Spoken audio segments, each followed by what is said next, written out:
My dad once asked my mom whether she wanted to sail around the world. She didn't even hesitate in saying yes. From here, the dream was born, only to be put on the back burner by the arrival of my brother, sister, and I. Growing up in our little house in Loretto, Ontario, we often sat down to South African Indian curry or temaki sushi, with stories from my parents like camel trekking in Morocco and Balinese dancing in Indonesia. Before the trip, my dad, a mechanical engineer, and my mom, a teacher, were not very experienced sailors, having mostly just sailed their 14-foot dinghy. They were, however, world travelers and raised us with a strong presence of foreign. When I was 7 years old, they bought an old 47-foot sailboat. For 2 years, it sat in our driveway as they did a complete refit. Then, when I was 10, they pulled my siblings and me out of our elementary school as they cut all ties and moved us aboard. On October 8th, 2008, we set sail from Lake Ontario.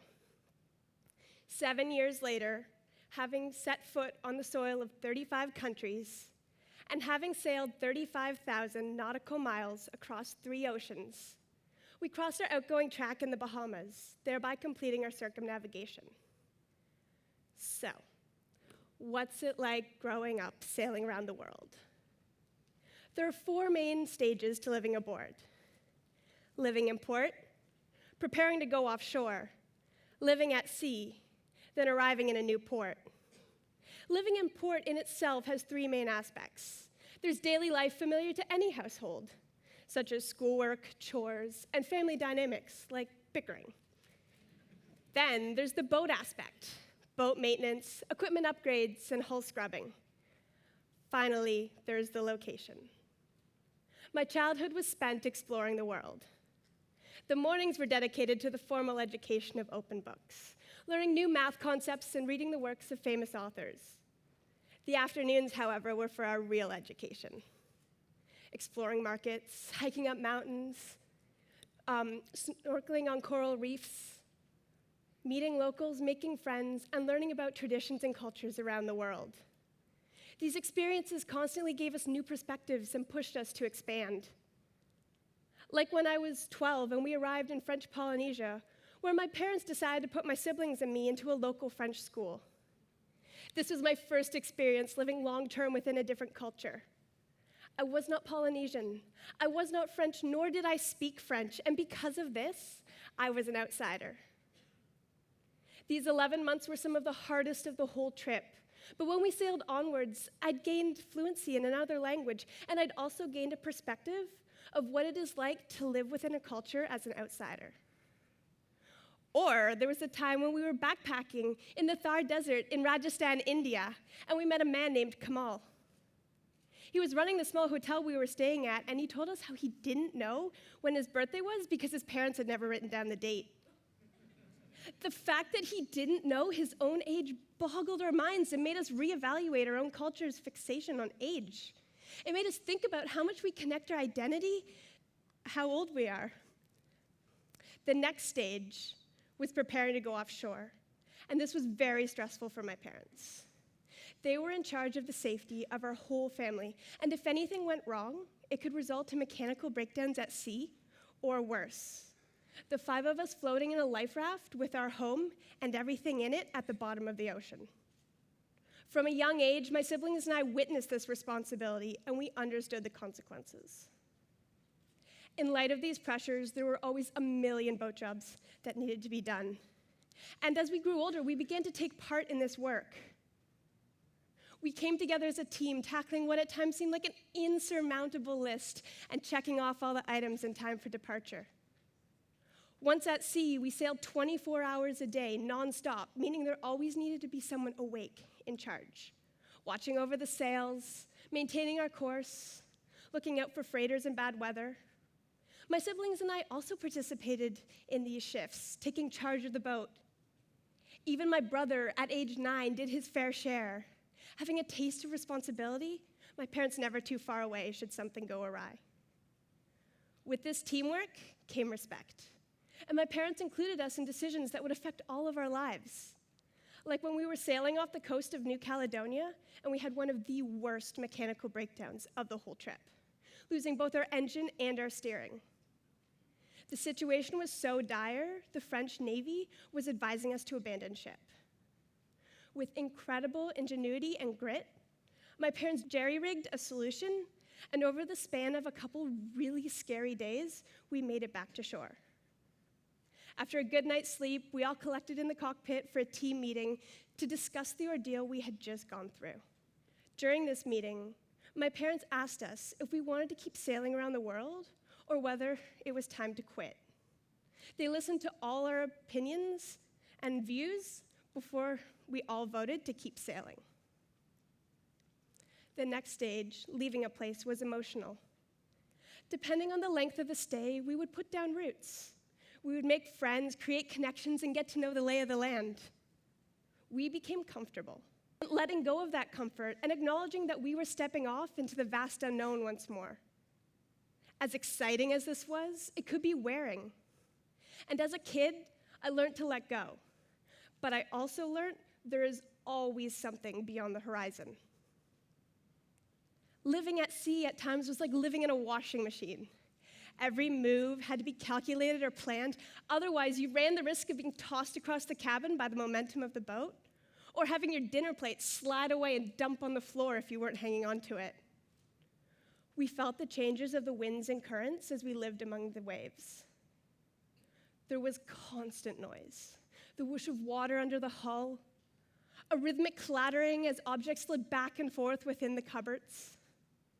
Living at sea connected us to the cycles of nature, the sun rises and the sun sets, the phases of the moon and the gusts and calms of the winds.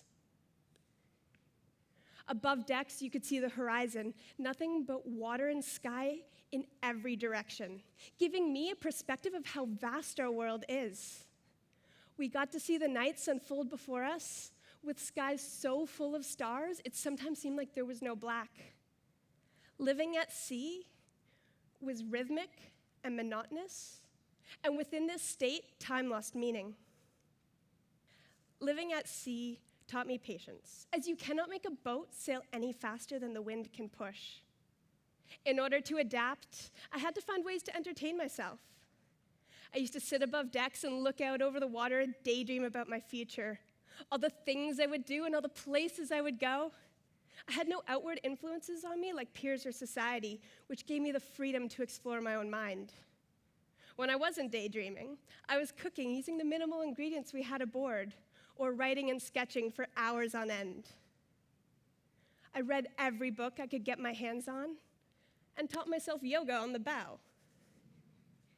During our longest passage of 31 days at sea, one of our favorite pastimes was taking turns flipping through our cookbooks, looking at all the images of all the food we would have given anything for.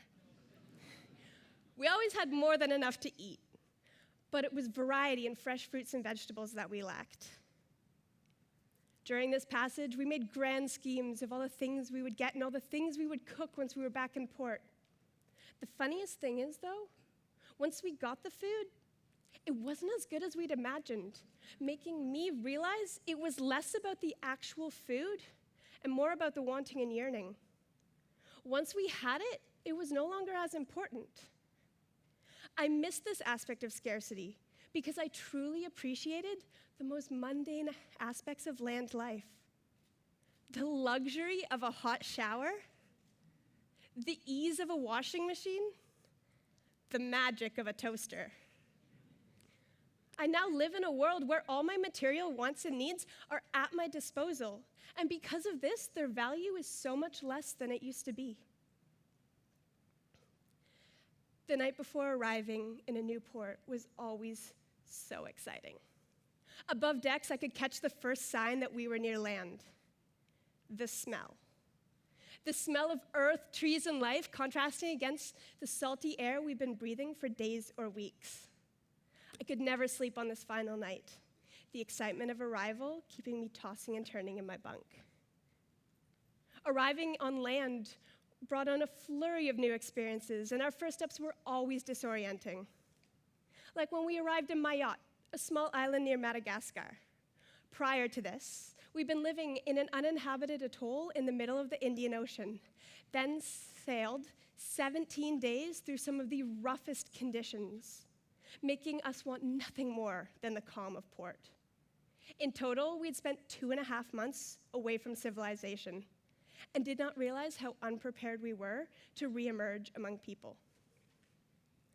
Arriving on land was overwhelming because not only were our first few steps into the heart of a crowd of people, they were our first few steps within an African culture. The women were wearing the most beautiful, colorful dresses and had their faces painted different shades with dried mud. The commotion and noise engulfed us as children ran around and men called out to each other. It was such a juxtaposition. The pure nature we've been living so closely to, intensely contrasted with the life and vibrancy of people and culture. For 7 years, the closest people in my life were my family, and they were the largest influence on my identity. We lived side by side, day in and day out. For most of the time, I was isolated from my peers, as the number of boats with kids sailing the world is minimal, especially when you get to remote places. I made friends, the vast majority of them adults, and while sometimes the connections were deep, they were often fleeting as our stay was always finite. My siblings were my company, my peers, the people I could relate to best in this world. During this crucial time of development, as I went from childhood into adulthood, they were all I had. My parents, they were my teachers in every sense of the word, from academics to street smarts to the values I hold and the aspirations I have. They were my role models, and honestly, what better role models to have?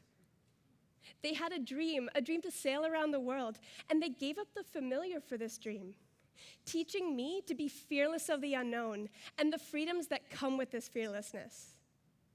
Without this fear, there's nothing keeping me in the known, nothing holding me back. Rather, there's an urge to keep striving forward, to explore the new and expand beyond yesterday. Thank you.